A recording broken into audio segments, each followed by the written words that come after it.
चिराग पासवान ने विपक्ष पर साधा निशाना, मतदाता सूची में हेरफेर के आरोप को किया खारिज। चिराग पासवान ने कहा, विपक्ष भ्रम फैला रहा।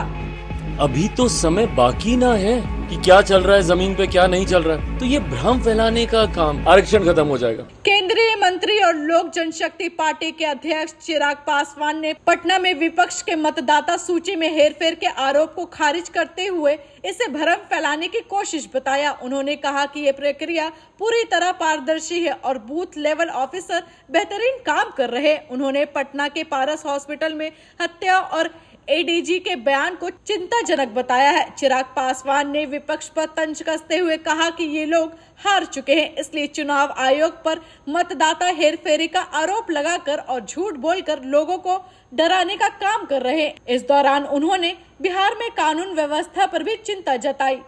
एक तो मतदाता सूची में हेरफेर हो जाएगा, क्या मतदाता सूची का कार्य पूरा हो चुका है क्या? ये विपक्ष जो भ्रम फैला रहा है, अभी तो समय बाकी ना है। कहां से आंकड़े आते हैं इन लोगों के पास कि 30 लाख लोगों का नाम काट दिया तो 35 लाख लोगों का नाम काट दिया? क्या ये कार्य, ये प्रक्रिया पूरी हो गई है?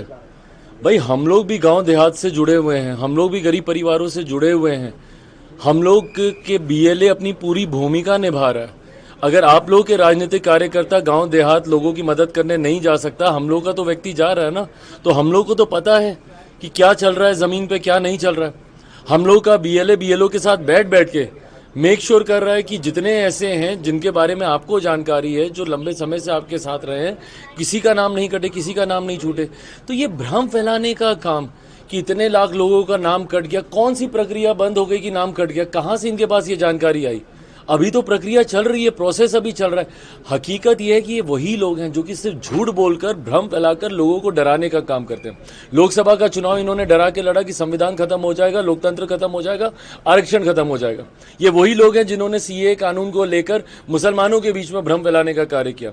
आज मुझे बता दीजिए, एक मुसलमान जिसका सीए के तहत जिसका नाम कट गया हो, बार बार लोगों के बीच जा जाकर कहना, मुसलमानों के बीच जा जाकर कहना कि ये नागरिकता छीन लेगा, नागरिकता छीन लेगा। अरे, जो नागरिकता देने वाला कानून था उसको आपने नागरिकता छीनने वाला कानून बना दिया। और ये प्रक्रिया, क्या ये बात झूठ है कि भाई ये लोग नहीं गए थे चुनाव आयोग के पास कि भाई डुप्लीकेसी हो रही है वोटर्स की, गलत नाम जुड़ रहे हैं, इतने वोटर्स कैसे जुड़ गए? पहले आप शिकायत कीजिएगा, शिकायत के ऊपर जब कार्रवाई होगी। और ये कौन सा हमारे देश में पहली बार ये हो रहा है? इससे पहले और 4 बार इसी प्रक्रिया का इस्तेमाल किया जा चुका है और बिना किसी बदलाव के। इसमें अगर इस बार बदलाव अगर कोई एकमात्र हुआ है तो सिर्फ टेक्नोलॉजी का बदलाव हुआ है। पहले आपको फिजिकली जाके सारे डॉक्यूमेंटेशन आपको सबमिट करने पड़ते थे, अब आप ऑनलाइन भी कर सकते हैं। सिर्फ ये एक बदलाव हुआ है। प्रक्रिया पूरी वैसी की वैसी है जो आज़ादी के बाद जो 4 बार जिस तरीके से इस प्रक्रिया का पालन हुआ। हकीकत यह है कि ये लोग जानते हैं कि ये लोग हार चुके हैं। और जिस तरीके से एक खूबसूरत डबल इंजन की सरकार हमारे प्रदेश में चल रही है, केंद्र सरकार, राज्य सरकार आज हैंड एंड ग्लव्स की तरह कार्य करने का काम कर रहे हैं। आप बताइए, इससे पहले कौन से ऐसे देश के प्रधानमंत्री थे जो एक साल में 8-8 बार बिहार आते हो?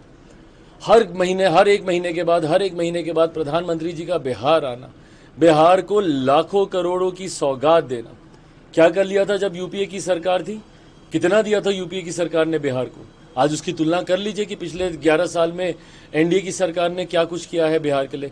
तो इन लोगों को पता है कि आज की तारीख में बिहार और बिहारी एनडीए के साथ जुड़े हुए हैं। इस बात का डर है जो राजद से सारी बातें कहलवाते। हम लोग हर तरीके का, चुनाव आयोग पूरी तरीके से ट्रांसपेरेंसी अपनाने का कार्य कर रहा है, पूरी पारदर्शिता के साथ कार्य करने का कार्य।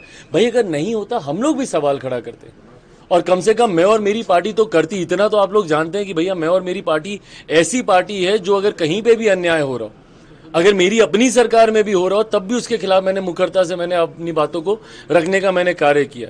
तो अगर ऐसे में कहीं पे भी हम लोग को भी लगता कि भाई कहीं पे कोई दिक्कत हो रही है, और जैसा मैंने कहा कि हम लोग के राजनीतिक कार्यकर्ता भी पूरी तरीके से इस प्रक्रिया में सहयोग करने का कार्य कर रहे हैं। अब इन लोग के लोग नहीं कर रहे तो इसमें कोई क्या कर। इतना ही नहीं, कांग्रेस के रोजगार मेले पर चिराग ने तंज कसते हुए कहा कि ये अच्छा कदम है। साथ ही लालू यादव से जुड़े लैंड फॉर जॉब मामले का भी जिक्र किया, जिसमें सुप्रीम कोर्ट ने स्टे देने से इनकार कर दिया। चिराग ने कहा कि उनकी पार्टी अन्याय के खिलाफ हमेशा आवाज उठाएगी, चाहे वह उनकी अपनी सरकार में ही क्यों ना हो। अब भाई चिराग के बयान पर विपक्ष क्या प्रतिक्रिया देती है, ये तो देखने वाली बात होगी। फिलहाल इस रिपोर्ट में इतना ही।